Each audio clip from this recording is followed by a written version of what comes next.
O Banco Central é como um tolo no chuveiro. O tolo, quando percebe que a água está muito fria, abre água quente. Mas a água quente demora para chegar, então ele simplesmente abre água quente ao máximo. Quando chega, está escaldante, ele se queima. Bancos centrais e governos muitas vezes também agem assim. Reagem exageradamente às oscilações do ciclo econômico, apertam ou relaxam as políticas monetárias e fiscais de forma exagerada e rápida demais e acabam queimando ou congelando a economia. Era o que defendia um dos maiores economistas de todos os tempos. Será então que fechar o Banco Central é uma boa ideia? E quem é esse economista? Assunto do Cafeína.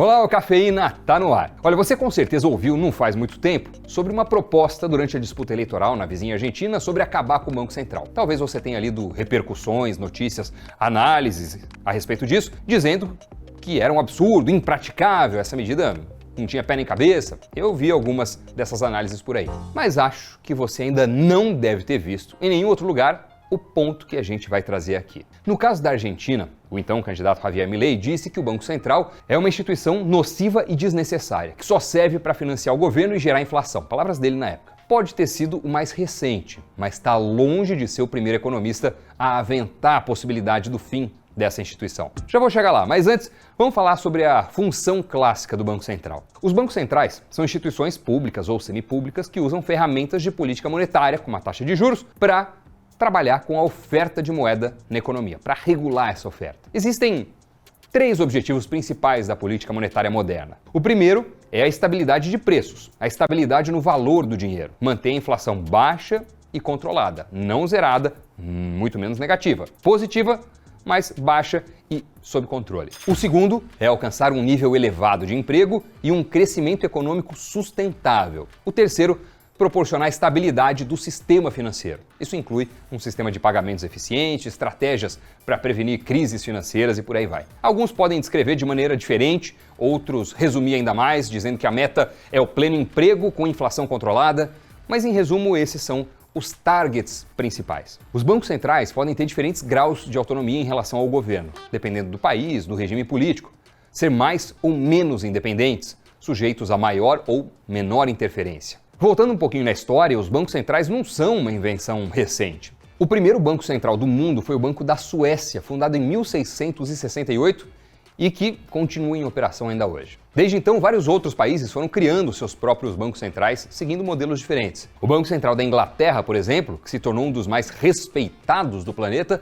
foi fundado em 1694. O Federal Reserve, o Fed, o Banco Central dos Estados Unidos, foi criado muitos anos depois, em 1913. Após uma série de crises bancárias que abalaram a confiança no sistema financeiro americano. O Banco Central do Brasil, Bacen, foi criado em 1964 durante o regime militar como parte de uma reforma monetária e financeira que visava modernizar a economia brasileira. O Banco Central da Argentina, mais conhecido por sua sigla em espanhol, BCRA, Banco Central de la República Argentina, foi criado em 1935. Hoje, será que todos os países têm banco central? Na verdade, não. Existem alguns países que não possuem um banco central próprio, mas adotam outras formas de conduzir a política monetária. Entre eles, o Panamá, que usa o dólar americano como moeda oficial desde sua independência há mais de 100 anos. A inflação no Panamá, principalmente no que se refere ao índice de preços ao consumidor, tem caído ao longo dos anos. E o PIB do país tem crescido. Curiosidade, né? Não estamos fazendo aqui correlação direta, não. Já outros países usam um sistema de caixa de conversão, currency board, em inglês,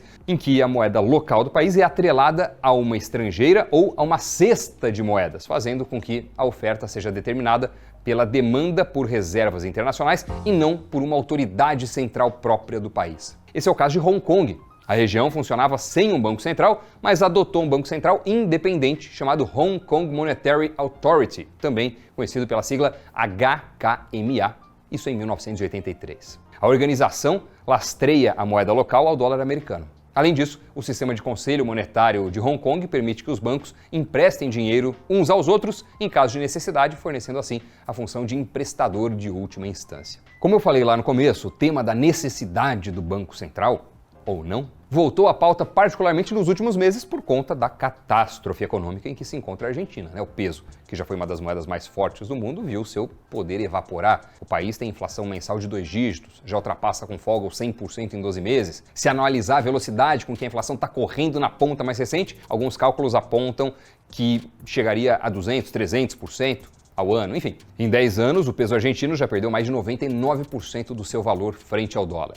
O Banco Central é talvez a autoridade monetária mais importante do país, seja ele qual for. Está no core do sistema, né? Em certa medida, o coração que ajusta as pressões e o controle de muito dos fluxos monetários nas veias e artérias da economia.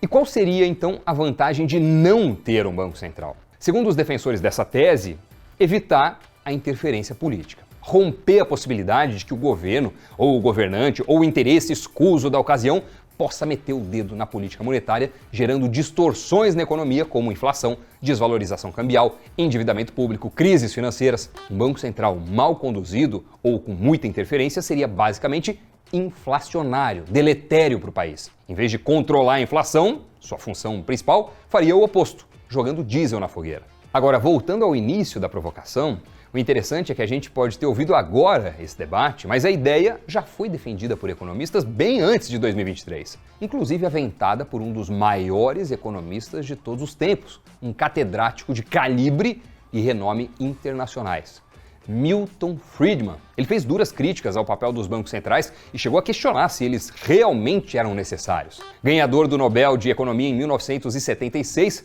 Milton Friedman, que morreu em 2006, foi um dos principais defensores do livre mercado, do liberalismo econômico e do monetarismo que já existiu. O economista foi um forte crítico da intervenção estatal na economia e da teoria keynesiana, teoria ainda muito propagada ideologicamente nas universidades de economia e que defende o uso da política fiscal, ou seja, o aumento do gasto público, para estimular a demanda agregada e combater as recessões. Em um discurso proferido em 1968, Milton Friedman fez uma pergunta provocativa. Precisamos de um banco central? Ele no final respondeu que sim, mas que o Banco Central deveria ser muito diferente do que era na época. Se fosse para ter, que fosse diferente. Tem até um artigo do Friedman com o título Do We Need Central Banks? E nesse artigo, Friedman diz que a experiência claramente indica que um país particular como Hong Kong não precisa de um banco central. Na verdade, ele foi até sortudo de não ter um. Friedman defendia que o Banco Central deveria seguir uma regra simples e transparente para conduzir a política monetária.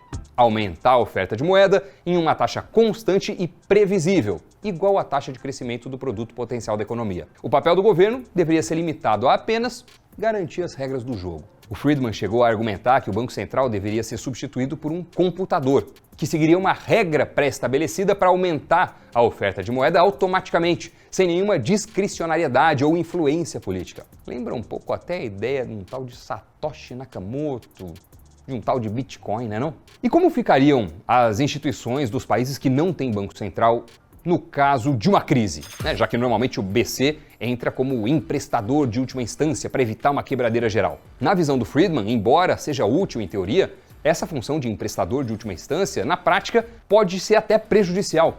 Os bancos podem ser resgatados em caso de necessidade, mas isso também pode gerar um efeito dominó para que continuem se posicionando de maneira irresponsável, um incentivo ao risco excessivo. Quando um banco é resgatado, outros bancos também esperam ser resgatados, o que pode levar a uma situação pouco responsável na tomada de decisão.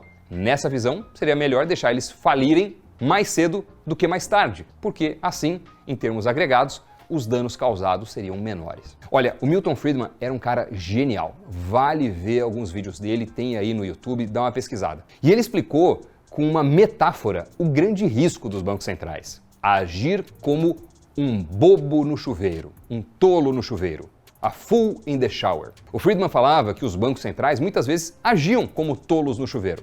Como é que é isso? O tolo vai lá tomar banho.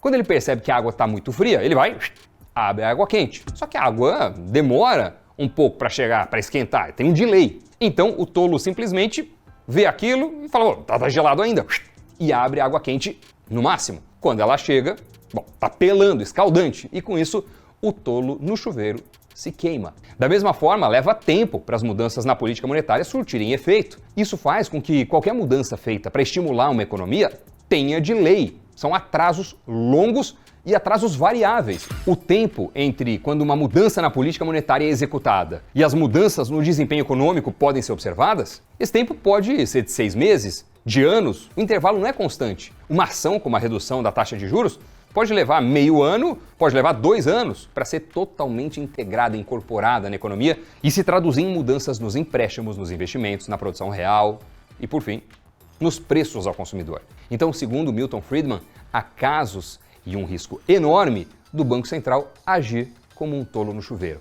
E aí os bancos centrais, por vezes, fazem correções excessivas na política monetária com base em condições imediatas. Não contabilizam de forma adequada o delay e com isso geram mais distorções do que soluções.